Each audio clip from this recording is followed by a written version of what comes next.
সামাজিক যোগাযোগ মাধ্যমে আবারও ছড়াচ্ছে ভুয়া তথ্য।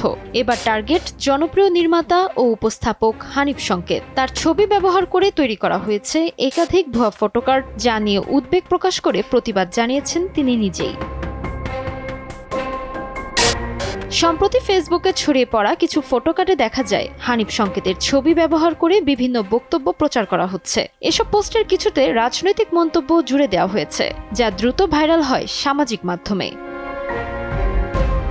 বিষয়টি নজরে আসার পর এক বিবৃতিতে হানিফ সংকেত বলেন, সত্যতা যাচাই না করে সামাজিক মাধ্যমে কিছু পোস্ট বা শেয়ার করা শুধু অন্যায় নয়, অপরাধও।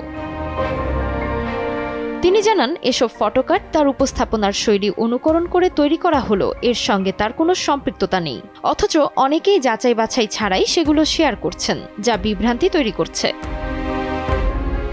হানিফ সংকেত আরও বলেন, দীর্ঘ 4 দশক ধরে তিনি নিরপেক্ষতা বজায় রেখে কাজ করে যাচ্ছেন। তার প্রকৃত বক্তব্য বা ফটোকার্ড কেবল তার ভেরিফাইড প্ল্যাটফর্ম এবং স্বীকৃত গণমাধ্যমেই প্রকাশ করা হয়।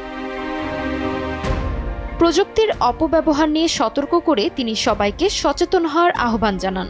অচেনা বা অজানা উৎস থেকে পাওয়া তথ্য যাচাই না করে শেয়ার না করারও অনুরোধ করেন তিনি।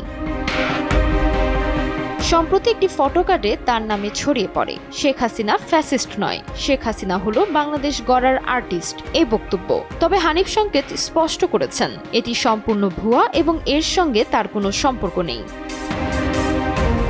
ভুয়া তথ্যের এই প্রবণতা নতুন নয়, তবে প্রতিবারই তা তৈরি করছে বিভ্রান্তি। তাই সচেতনতা আর যাচাই, এ দুটি হতে পারে এমন বিভ্রান্তি ঠেকানোর সবচেয়ে বড় উপায়।